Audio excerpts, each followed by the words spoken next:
Hello, welcome back to ECS Coffee. I'm Rebecca, and today we're going to be going over the Gaggia New Classic. So this machine here has a single boiler, which means you cannot brew and steam at the same time, and it does take about 10 to 15 minutes to heat up. You have a 58 millimeter portafilter with this machine and a traditional style steam wand.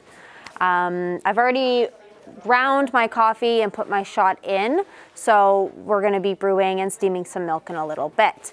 This machine is relatively short, so it is going to fit under the counter, but you don't have a grinder on board, so you will need a separate grinder with this machine. I recommend either the Baratza 270 or one of the Rocky grinders from Rancilio. Those are able to get a nice precise espresso grind size for you. We use my trusty Virtuoso Plus today.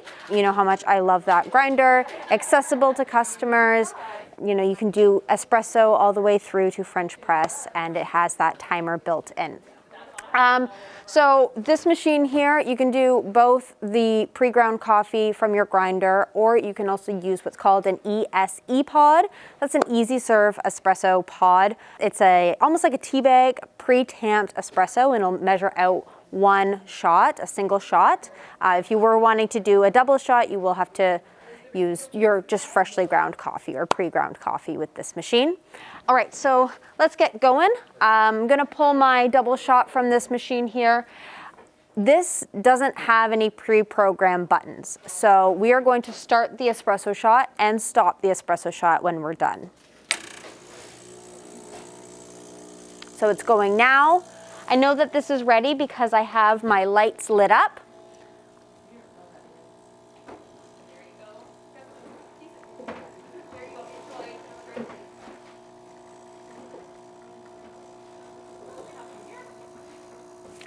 Grind size seems a little too fine on this one, but that's okay. You still do have that nice crema there.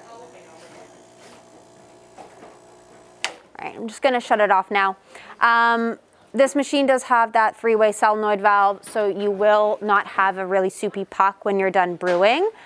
So easy cleanup, which is nice, okay? So, oh, it's stuck. Not the highest cup clearance on this machine. So like I said, this is a single boiler, which means we are not able to brew and steam at the same time. That also means that we do have to wait for our steam wand to be ready to steam with. So I'm going to turn that on now. When this light is lit up, it means I'm ready to steam. I do have my milk ready, so we're just going to wait for that to start heating up, and I'm going to go over a little bit more about this machine too. So you have about a 2-liter reservoir. You can access it from the top and pour your water in from that way, but you can also access it and remove the full water tank just from the front here.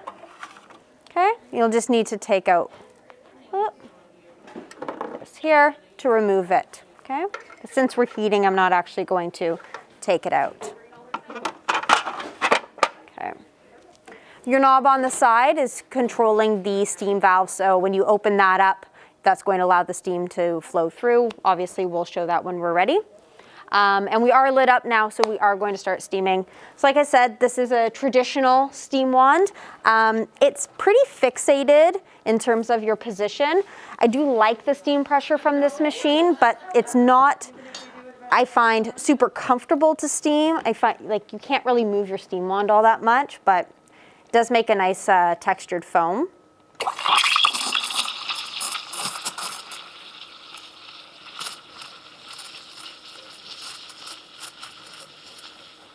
Okay.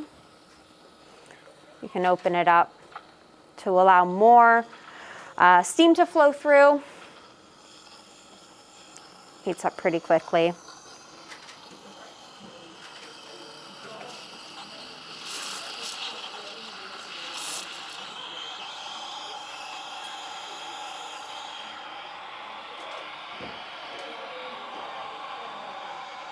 Trying to get a little bit of a vortex going, but not having so much luck today.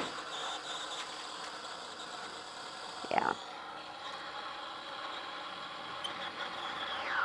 So it is a nice steam wand, but I definitely don't love that it's pretty standstill. You can't really move it around to texturize your milk. I like to play around with my milk a little bit. This milk is pretty foamy. Oh, Looks good though. So like I said, single boiler, so you can't brew and steam at the same time. It does have the 58 millimeter portafilter, so professional style portafilter size. I do find that this machine gives you a very, very nice espresso. And since it is a single boiler, and I did just steam my milk, my temperature of my boiler is way, way, way too high. I can't now go back and make an espresso because it's too hot. It's not at the proper temperature. Oh, and I didn't mention, sorry, this machine doesn't have temperature control or PID. So you are going to fluctuate sometimes within 10 degrees of your optimal brewing temperature. Since it is such a small boiler, I don't notice those fluctuations to be that drastic. Usually it's within like 5 degrees instead. As opposed to with a machine that does have PID, you're within 1 degree of that optimal brewing temperature. So this machine requires a purge after steaming the milk because you have raised that boiler temperature too high to brew espresso again. You could brew back-to-back espressos because you're not raising that boiler temperature to the steaming temperature. So to do that, all I need to do is make sure my steam button is shut off here. I'm going to remove my portafilter. Oh. And just hit the cup button. It's going to release a lot of steam, and once it starts brewing just water from my group head, I'm probably at my temperature. So steam, lots and lots and lots of steam. And once the steam dissipates and we're just doing water, we're good. Okay? You're gonna see this light flicker on and off as well. That's your temperature. That's indicating whether you're on temperature or you're, above or below your optimal brewing temperature. But I mean, all in all, great starter machine. You have that 58 millimeter portafilter, which gives you a beautiful, beautiful espresso shot. If you are a milk drinker, latte, cappuccino, and you are a person that entertains, this might not be the best machine for you just because of the fluctuating temperature and having to purge after using the steam wand. But for a black coffee drinker or espresso drinker, this is a great machine. It does make beautiful espresso. You can pair it with the Virtuoso Plus or upgrade to a more espresso specific grinder like the Rocky that we mentioned or the 270 from Baratza. That is all from me today. Thanks for tuning in, guys, and I will see you later. Bye-bye.